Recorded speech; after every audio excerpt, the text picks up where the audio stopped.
Um, dois, três, vai lendo! Essa foi pra você, Léo.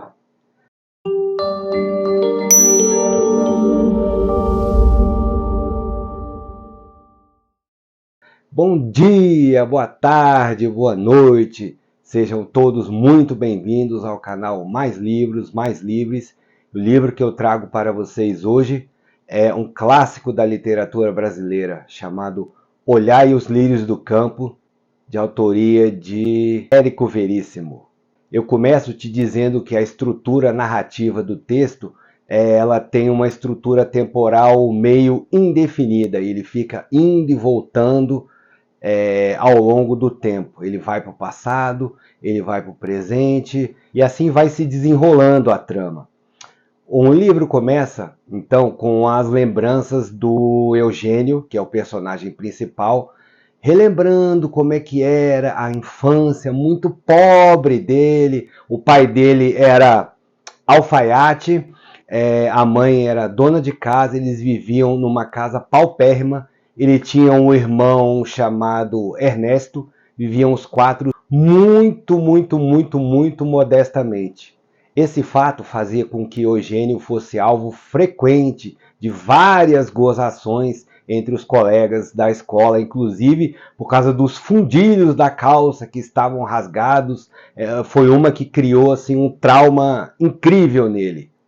E esse ambiente de extrema pobreza fez com que se desenvolvesse no Eugênio uma incrível, uma animal vontade de ascensão social. Por isso, muito mais do que por vocação, ele fez uma faculdade de medicina com muito custo, com muito sacrifício do seu pai, da sua mãe, que a sua mãe, inclusive, acabou com a saúde lavando roupa à beira do rio, que era uma coisa que as donas de casa, no tempo que se passa o livro, faziam muito, e a muito custo também do pai, que era alfaiate, como eu já falei. O materialismo do Eugênio é uma coisa tão arraigada, tão forte nele, que há no livro uma cena que eu acho assim totalmente deplorável. Ele está andando com alguns amigos ricos por uma rua e discutindo aquelas coisas de filosofia, de medicina, de não sei o quê, quando ao longe ele se depara com quem? Com o pai dele. E aí ele faz uma coisa totalmente abjeta, totalmente horrível. Ele simplesmente ignora o pai, ignora. Na faculdade, ele conhece uma amiga chamada Olivia, que também estava se formando em medicina, mas ao contrário do Eugênio, ela tinha uma verdadeira vocação. Ela era inclusive muito espiritualizada, ela acreditava muito em Deus, coisa que o Eugênio, muito materialista, não acreditava de jeito nenhum. E os dois tinham então um sentimento mútuo de amizade entre eles.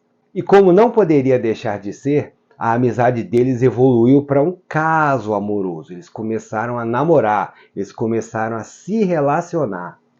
Só que nesse meio termo, Eugênio conhece Eunice, uma mulher fina, da alta sociedade, culta, intelectual, bonita, que desperta um interesse de Eugênio, mas muito mais um interesse material do que propriamente um interesse espiritual. E o Eugênio, então, comunica a Olivia que o caso deles vai ter que parar porque ele pretende se casar com Eunice. E ele realmente se casa com Eunice. Só que, como vocês já perceberam, é um casamento totalmente por interesse. Não há nada em comum entre eles, absolutamente nada. Espiritualmente, emocionalmente, mentalmente falando. Nada em comum. Mesmo casado com Eunice, Eugênio simplesmente não consegue esquecer Olivia. Ele lembra da amante o tempo todo. E aqui a ideia de que ele era mais feliz com Olivia fica martelando na sua cabeça, até que ele recebe uma triste notícia: a da iminente morte da sua amante. Então Eugênio fica desesperado e tenta de qualquer maneira chegar ao local onde ela estava para morrer antes que o fato se consumasse. Mas ele não consegue. Ele não consegue ver a amante ainda convive, ela morre e deixa para Eugênio uma série de cartas. Essas cartas vão operar no antes materialista Eugênio uma verdadeira transformação moral e espiritual. A principal delas é que é uma coisa que ele não sabia, que ele era pai. Pai de uma linda menininha que passa a ser para o Eugênio a razão de viver da vida dele. Essa notícia fez inclusive com que ele pedisse o divórcio, o desquite da esposa e passasse a viver em função só dessa filha e do novo consultório dele, que diferentemente do consultório anterior, que era grande, suntuoso, luxuoso, cheio de clientes importantes, passou a ser um consultório pequenininho, minúsculo, apertado e povoado por pacientes pobres. E por mais paradoxal que isso possa parecer, é justamente nessa fase da vida em que Eugênio encontra a felicidade. Por que eu acho que você, leitor, deveria ler o livro? Pelos mesmos motivos que nos traz Érico Veríssimo, de que a vida é possível de ser evoluída partindo-se de uma completa ignorância, de uma completa animalidade povoada por instintos baixos, e você consegue uma evolução espiritual, se você se propuser realmente a fazer isso, tomar isso como o seu objetivo de vida. Isso quer dizer que a gente deve viver sempre no mundo das ideias, no mundo espiritual, no mundo moral? Não, porque nós vivemos num planeta de carne e osso.